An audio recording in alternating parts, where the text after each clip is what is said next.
सकता है मनुष्य जन्म मिले, खराब कर्म किया तो चींटी बन गए, मक्खी बन गए, मच्छर बन गए, छिपकली बन गए, सांप बन गए, मेंढक बन गए।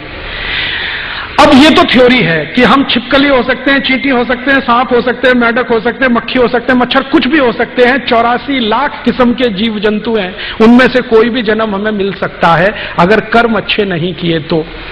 अब इसके आगे हम गए, हमने क्या किया कि भले हम अगले जन्म में कुछ भी बने, इस जन्म में हम मनुष्य हैं, लेकिन अगले जन्म में अगर हम कुछ और बन गए और हमने इस मनुष्य जन्म में रहते हुए कुछ ऐसे जीव जंतुओं को मार डाला, क्या पता हम भी अगले जन्म में वही बन गए और हमको किसी ने मार डाला, फिर कोई और बन गया तो उसने किसी को मार डाला, तो ये मारामारी कब तक चलेगी। इसलिए अहिंसा का दर्शन हमने ले लिया, कोई किसी को ना मारे।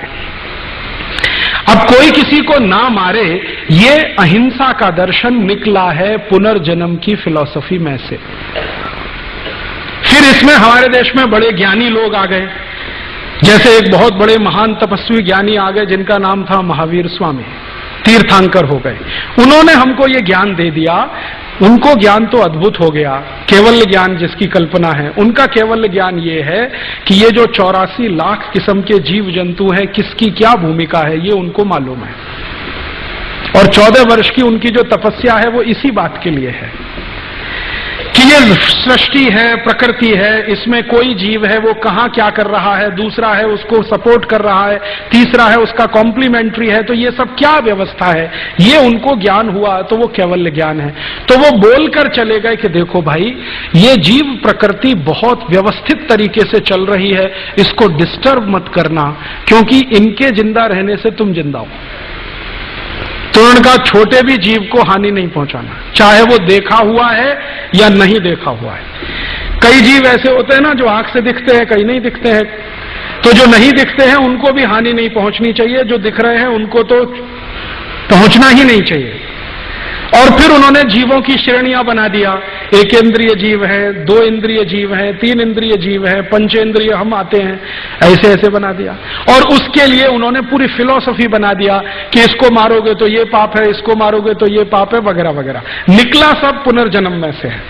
तो हम चूंकि पुनर्जन्म को मानते हैं, पुनर्जन्म में 84 लाख योनियां हैं, तरह तरह के जीव जंतु हैं, हमारा जन्म किसी भी योनि में हो जाए, हमको भी कोई ऐसे ही मारे जैसे हमने किसी को मारा, तो बैलेंस टूटेगा। तो इससे हम अहिंसा की तरफ बढ़ते चले गए और डीप और डीप और डीपर होते चले गए।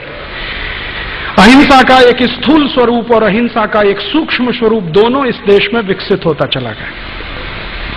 इसलिए हमारे दिल में बहुत ज्यादा चोट लगती है जब गाय हत्या की बात होती है, पशु हत्या की बात होती है, जीव हत्या की बात होती है। हम विचलित हो जाते हैं क्योंकि हजारों साल की मान्यता से हमने ये ग्रहण किया है। हमारा विचलन इसके लिए होता है। और इसी दुनिया में कुछ ऐसे भी लोग रहते हैं जो मार के खा जाते हैं, उनको कोई विचलन नहीं है क्योंकि उनके यहां पुनर्जन्म नहीं होता है। और पुनर्जन्म नहीं होता है तो जीव हत्या करना कोई पाप नहीं है।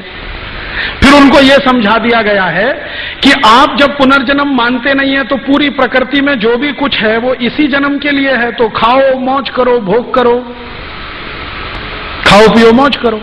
वो फिलॉसफी आई। तो खाओ पियो मौज करने में अगर प्रकृति का नाश होता है तो कर लो, बाद में बैलेंस कर लेंगे उसको, पहले नाश कर लो। तो उन्होंने जितनी भी टेक्नोलॉजी बनाई और जो भी साइंस विकसित किया वो सब प्रकृति के नाश पर आधारित है। हमने जो कुछ बनाया साइंस और टेक्नोलॉजी में वो प्रकृति के सहयोग से और प्रकृति के संरक्षण पर आधारित है। हम जब पुनर्जन्म में गए तो फिलॉसफी कहां तक गई? फिलॉसफी गई ईशावास्यम इदम सर्वम यत्किंच जगत्याम जगत तेन त्यक्तेन भुंजी था मां हृदय कस्य सिद्धनम। जो कुछ भी इस चराचर जगत में है वो सिर्फ तुम्हारे लिए नहीं है, औरों के लिए भी है, और तुम्हारा उस पर अधिकार उतना ही है जितना तुम्हारे लिए है। सब कुछ तुम्हारा नहीं है, आने वाली पीढ़ी के लिए है। इसलिए त्याग पूर्वक भोग करो और पड़ोसी के लालच में मत फंसो। मां हृदय कस्य सिद्धनम। तो हमने बना दिया उसको। और यही फिलॉसफी अलग अलग शब्दों में, अलग अलग मुहावरों में, अनेक अनेक संप्रदायों में आई। मूल वो ये है। इसलिए हमको दिल में चोट होती है और गांधी जी को भी चोट होती है कि गाय का कत्ल क्यों हो रहा है, क्योंकि मैं कभी गाय बन गया तो मेरा भी होगा।